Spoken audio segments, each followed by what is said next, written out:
শীতকাল আর পিঠে খেতে যাওয়ার নেমন্তন্ন পাবো না দিদির বাড়িতে, এটা তো কখনো সম্ভবই নয়। আর দিদি এখানে দেখাচ্ছিল কীভাবে পিঠে খেতে হয়। তো সেদিন আমরা প্রচুর আনন্দ করেছিলাম, চলো সেই ভিডিওটাই তোমাদের সাথে শেয়ার করি। এখানে তো আমার লাইফে অনেক আনন্দ লেগেছে, কারণ সেদিন আমার নেমন্তন্ন ছিল। আর দিদির তো টেলিমেডিসিন শেষ হয়েও হইল না শেষের মতো আর কি।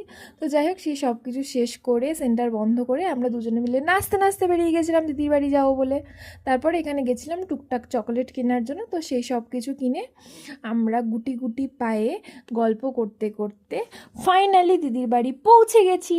ওয়েট ওয়েট ওয়েট, তারও আমার দিদিকে দেখাচ্ছি। এই যে আমার দিদি। দিদি এখানে পিঠে বানাচ্ছিল। দিদি অনেক সুন্দর রান্নাও করে আর অনেক সুন্দর পিঠেও বানায়। এছাড়াও দিদির আরও অনেক কিছু ট্যালেন্ট আছে, সেসব নয় পরে একদিন বলবো। তো দিদির লাইফে টুকটাক অনেক কিছু ভুলে যায়, কিন্তু দিদি কখনো দিদির ঘরে কোনো ভালো কিছু রান্না করলে সেগুলো আমাদের জন্য সেন্টারে আনতে বা আমাদেরকে দিদিবাড়িতে ডাকতে দিদি কক্ষনো ভোলে না। তো সেই জন্য আমাদেরও অনেক সুন্দর সুন্দর রান্না খাওয়া হয় দিদির হাতে। আর দিদি সেদিন এত পিঠে বানিয়েছিল আমাদের জন্য। আর দিদি সেদিন অনেক ধরনেরও পিঠে বানিয়েছিল।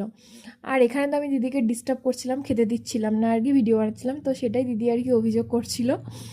আর এখানে তারপরে দিদি দেখাচ্ছিল কীভাবে পিঠে খেতে হয় আর কি। তো চলো সেটাই দেখে নেওয়া যাক।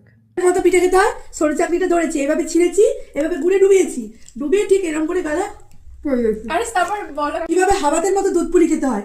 এইভাবে বাটিটা নেবেন, এইভাবে ধরবেন, ঠিক চামচে করে নেবেন, এরকম করে একটা গোটা পিঠে মুখে এরকম করে পুড়ে দেবেন। সেদিন আমরা প্রচুর আনন্দ করছিলাম। আর এখানে আমি তারপরে দিদিকে রাগাচ্ছিলাম আর কি।